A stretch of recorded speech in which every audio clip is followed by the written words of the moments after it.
അതെന്താ മോനെ ഈ പൾസർ കമ്പനി സുനിയുടേതാണോ? സുനിക്ക് അത് ഷെയർ ഹോൾഡ് ഒക്കെ ഉണ്ടോ? അതൊക്കെ എന്നെ അങ്ങനെ എവിടെയെങ്കിലും തോന്നുന്നുണ്ടോ? ഞാൻ പറഞ്ഞ ക്ലിപ്പിന്റെ കുറച്ച് ഭാഗങ്ങൾ കട്ട് ചെയ്തെടുത്ത് വെച്ചിട്ട് നിനക്ക് ആവശ്യമുള്ള രീതിയിൽ വളച്ചൊടിച്ച് ആൾക്കാരടുത്ത് പറയുന്നത് അവരാതം പൾസർ ഇല്ലാത്തതുകൊണ്ട് ആൾക്കാരൊക്കെ നിരങ്ങി പോകുന്നത്. വേറെ വണ്ടി വന്ന കാര്യം നിങ്ങൾക്ക് നാട്ടുകാർ അറിഞ്ഞിട്ടില്ല എന്ന് തോന്നുന്നു. ഇല്ലെങ്കിൽ ആൾക്കാർ ഇങ്ങനെ എണീച്ചിട്ട് പതുക്കെ നടന്നാണ് സ്ഥലങ്ങളിലോട്ടൊക്കെ പോകാറുള്ളത്. ഇപ്പൊ നിങ്ങൾ സംസാരിക്കുന്ന രാജ്യമില്ലേ, നീ ഇപ്പൊ അനുഭവിക്കുന്ന സ്വാതന്ത്ര്യമില്ലേ, ഇതൊക്കെ ഇങ്ങനെ പലതരത്തിലുള്ള ബോയ്ക്കോട്ടിംഗെല്ലാം നടത്തി ആളുകൾ രാജശ്രീയും അല്ലാതെ ആരും കൈവള്ളയിൽ കൊണ്ടുവച്ച് കൊടുത്തതല്ല. അവന് രോമാഞ്ചം വരുന്ന വാക്കുകൾ ഇതൊക്കെ നീ പറയട്ടല്ലേ എനിക്ക് അറിയേണ്ടത്. ലിസ്റ്റ് തരാം.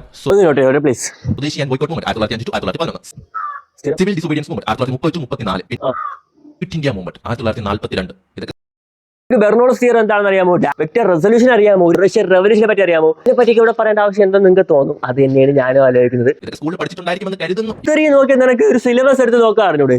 ഇവനൊക്കെ ബ്രിട്ടീഷുകാർ ഭരിച്ചിരുന്ന കാലത്ത് ഉണ്ടായിരുന്നെങ്കിൽ അവരുടെ വേഷവിധാനങ്ങളെല്ലാം ധരിച്ച് അവന്മാർക്ക് വേണ്ടി ഒഴിവ് നടത്താൻ പോയേനെ. ഞാൻ എൻ്റെ ഒരു അഭിപ്രായം പറഞ്ഞു വെച്ചിട്ട് എന്നെ പിടിച്ച് രാജ്യദ്രോഹിയാക്കി തീവ്രവാദിയാക്കി ഇവന്റെ ഇൻസ്റ്റാഗ്രാം കോടതിയിൽ വിധി വന്നിരിക്കുകയാണ്. ഓടെ എന്നെ വിലങ്കടിക്കും ഗൈസ്, എന്നെ തൂക്കിക്കല്ലു ഗൈസ്. എടാ അത് പോടാ. മാസം വിക്ടോറിയ, ഹോം ബൗണ്ട് എന്നിങ്ങനെ അതിഗംഭീര 2 സിനിമകൾ ഇറങ്ങി. ആരും കാണാനില്ലാത്തത് അതെല്ലാം തിയേറ്റർ വിട്ട് പോവുകയും ചെയ്തു. ഞാൻ ഏത് സിനിമ കാണണമെന്ന് ഞാൻ തീരുമാനിച്ചോളാം. നിനക്കൊരു സിനിമ ഇഷ്ടപ്പെട്ട് കഴിഞ്ഞാൽ നീ അത് പോയി കാണണം. മറ്റുള്ളവർ കാണാതിരിക്കാൻ വേണ്ടി നെഗറ്റീവ് റിവ്യൂ പറഞ്ഞതിനെ പറ്റിയാണ് ഞാൻ അവിടെ പറഞ്ഞത്. വിവരമില്ലാത്ത ആൾക്കാർ ബോയ്ക്കോട്ടിലൂടെ എല്ലാം നേടിത്തന്ന സ്വാതന്ത്ര്യം നിനക്കുണ്ട്. എവിടെയും പറഞ്ഞിട്ടില്ല. ഗോവിന്ദചാമിക്കും പറയാലോ. ഗോവിന്ദചാമി ഞാനുമായിട്ട് എന്ത് ബന്ധമാണ്? അത് എന്തിനാണ് ആവശ്യമില്ലാതെ ഇങ്ങനെ കുത്തിത്തിരിപ്പൊക്കെ ഉണ്ടാക്കിയിട്ട് അതിന്റെ ഇടയിലോട്ട് എന്നെ പിടിച്ച് വലിച്ചിരുന്നത്. ഇതുപോലെയുള്ളവന്മാരാണ് ഈ നാട്ടിന്റെ ശാപം. ഇവരെന്തുകൊണ്ടായിരിക്കും ഇങ്ങനെ ചെയ്തത്? കുറച്ച് ദിവസം മുമ്പ് ഒരുമാതിരി കമന്റ് ഇട്ടിട്ട് ഞാൻ ഓസ്കാർ വാങ്ങി തരണമെന്ന്.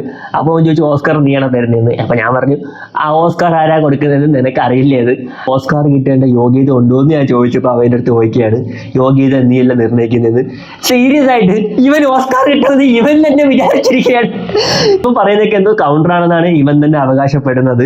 അടിക്കുന്ന മൊത്തം പൊങ്ങച്ച അവൻ അതറിയാം ഇതറിയാം അവൻ അങ്ങനെയാണ് ഇങ്ങനെയാണെന്നൊക്കെ പറഞ്ഞിട്ട് ന്യായീകരണത്തിന്റെ കാലം കഴിഞ്ഞ് കേട്ടോ, മാറ്റിപ്പിടി ഇങ്ങോട്ട് മാറ്റി പിടിച്ച് പോകിടം വരുന്നുണ്ട് കേട്ടോ എനിക്ക്.